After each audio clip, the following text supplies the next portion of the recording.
on in the wake of fierce campaigns against his 2022 State House bid, compounded by former Jubilee Vice Chair David Murathe's resignation last week.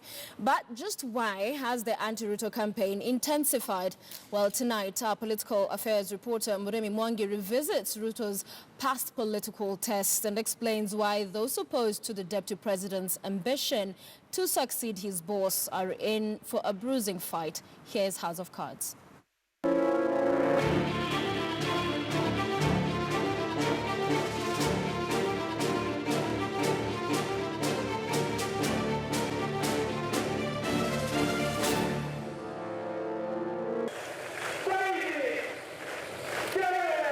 As retired President Daniel Arap Moi made his final comeback to State House after the grueling 1997 polls, his Eldoret North longtime ally and KANU stalwart Reuben Chesire, then aged 56, was still coming to terms with his humiliating defeat by a 30-year-old university graduate William Kipchirchir Samoei Arap Ruto. A victory which came by surprise to most KANU power brokers. Nevertheless, one which would ironically gravitate Ruto from a rebellious youthful politician to a powerful assistant minister in the office of the president, working overtime behind the scenes to facilitate the acrimonious 2002 KANU transition. From Moi to then 41-year-old political greenhorn Uhuru Muigai Kenyatta. Fast forward to 22 years later, and Ruto, now as the country's second in command, age 52, is facing his political fight of a lifetime. This time in his ambitious quest to inherit keys to State House, ironically from the same man whom he viciously fought for during KANU's last days in power, now his boss, President Uhuru Kenyatta.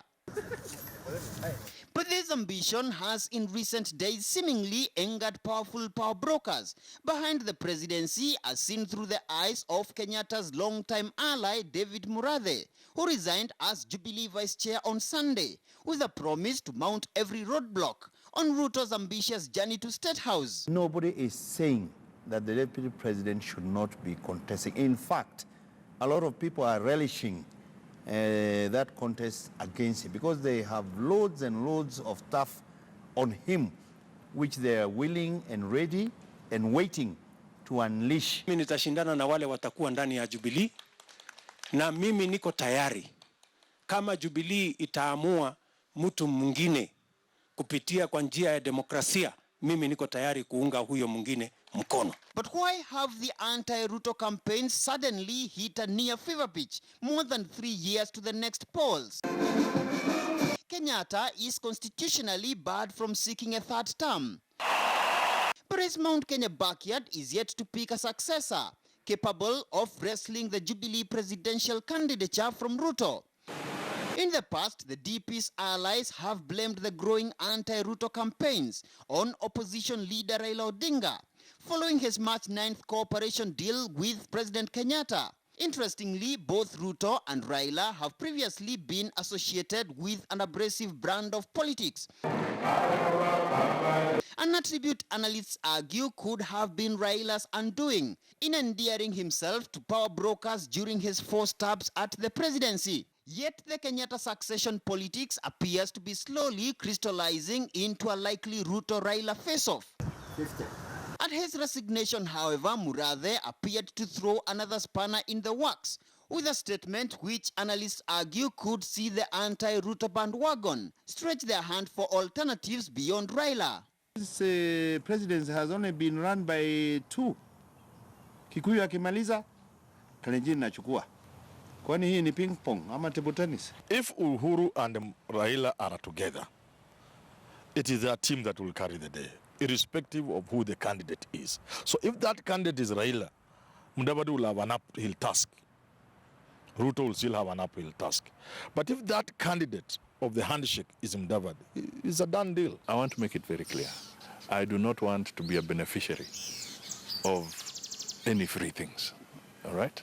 I want to be able to work hard and to persuade the Kenyans that I deserve to be their leader. I only see two major candidates. The first one is William Ruto and the second one is Raila Odinga.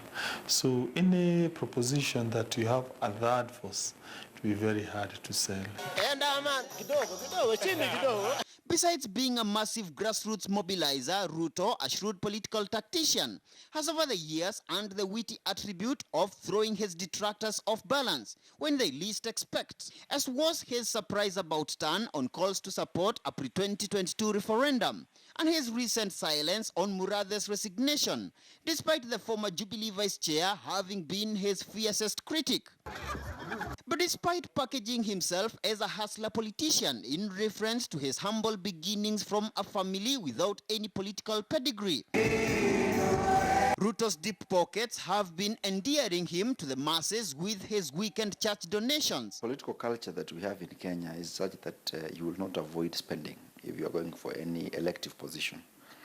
And the culture that Kenyans have adopted is that the more charitable you are, the more hearts you mellow and the more people warm towards you. William Ruto has to tell us where he gets the money, the millions he dishes out in churches every Sunday. Actually, we are reaching a stage we should start questioning these church leaders to show us bank accounts where that money he gives them has actually been banked in church accounts. Who will investigate those people who don't give, who just have money and don't give?